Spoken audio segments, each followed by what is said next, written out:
now I want to turn to maybe one of the most astonishing ICE arrests yet. This is an illegal alien who happened to be a police officer with the Hanover Park Police Department, a suburb of Chicago. That's right. The illegal alien happened to be a police officer. We would never have known about this if it wasn't for Ben Bergquam and his fabulous reporting for Real America's Voice. Here's Ben. Apparently this gentleman here is a police officer at Hanover Police Department, just outside of Chicago, is here illegally, overstayed his visa. How he got a job as a police officer. Crazy. Crazy's an understatement. So he overstayed his visa by 10 years. 2015, it expired, and somehow he gets a job as a cop. He says he loves America.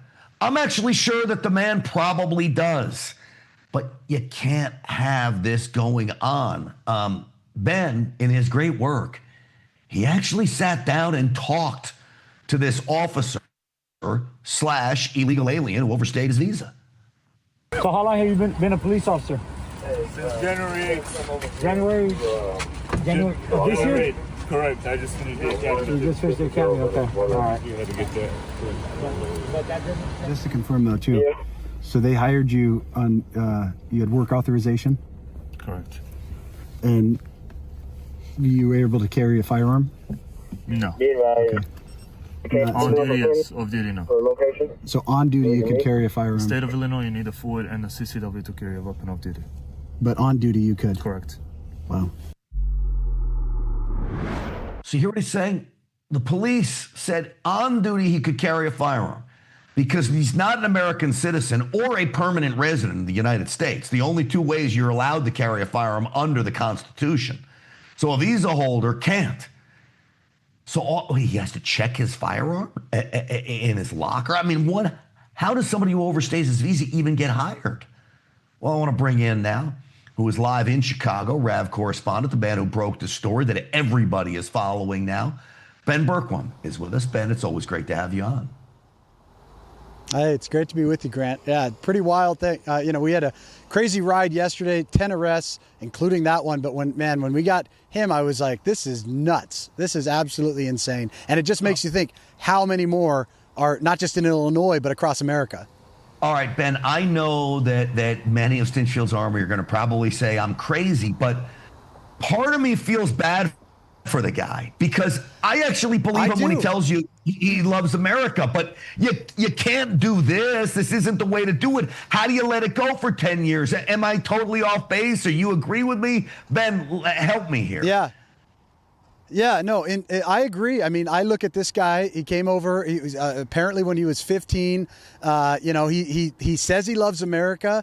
The people I blame in this are just like with the open borders. I blame the people that set the policies that allow this to happen. A police department that doesn't check that. Now, he's saying he had work authorization. So then if that's true, who at USCIS gave him that work authorization? If he had overstayed his visa, he was here illegally, how did he get work authorization? So that's question one. Secondarily, if he didn't have work authorization, how did he get that job? How did that police department not find out? And honestly, Grant, I believe that there is either willful ignorance or worse than that, there is corruption at a level where they don't care if they hire illegals. In places like Illinois, in places like Massachusetts, in places like California, I honestly think they probably want to hire illegals. I mean, that's the sense you get.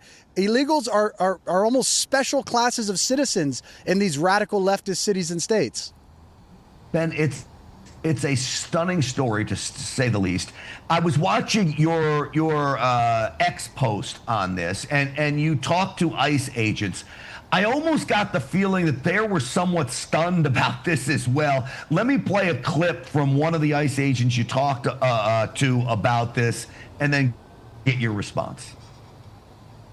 Basically what you're saying is they can't control themselves, so you got to move me away from the situation. You came up to them. Well, no, I came up because this was blocked off. I just wanted to let ICE know that we support them.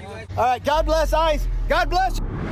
That wasn't the right soundbite. Let's go to cut 3, guys, please. Thank you. So how long have you been a police officer? Since January 8th. January of this year? correct. They still cannot ignore the fact that he was overstaying. That's a federal statute. So whether or not they came up or they missed it or whatever it is, I'm not blaming them, but it was missed, right? So we need to do something. And we've confirmed that, so he's visa overstay. Correct. Wow. Ben, were they in shock by all of this too? Yeah, well, look, these guys are battling enemies within our country like Governor Pritzker and Mayor Johnson, who are openly attacking them. In fact, the mayor of Aurora, Illinois, yesterday sent out an email openly calling for insurrection, calling for violence in the streets, and for attacking ICE officers and doxing ICE officers. So they're used to being attacked by these leftist politicians. But to see this, and you know, it's tough. You could see it was tough for a lot of them. It's like, man, this guy wants to be a cop. He seems to be legitimate. You feel that sense of a camaraderie in a sense, because you know, all these guys put their lives on the line every single day. Every cop does. But you also got that sense like it's not right. I mean, the fact that he can't legally own a firearm in America, yet we're going to give him a firearm, and he hasn't sworn allegiance to this nation, yet he's going to dictate to the citizens in his community what the Constitution is and how to follow it and follow the law. I mean, all of this stuff, none of it makes sense. So you could tell they were really disappointed, in particular in the law enforcement agency and really in just the state in general.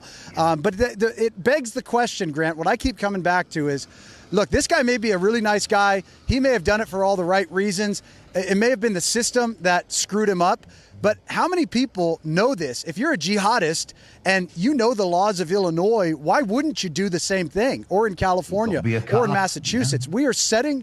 We're setting ourselves up for such a disaster in this nation. And that's where the fault needs to squarely lie at these departments and at these states that have enacted these insane laws that would allow this in the first place. It's a great point. And I would also put some culpability on this officer who was just arrested. He should have gotten this stuff straight a long time ago, and he didn't. And when you sit on things, bad things happen. Ben, this was you always got great reports. We always love having you on. But this one was an eye popper. Thank you, my friend, as always. Yeah, my pleasure. God bless you.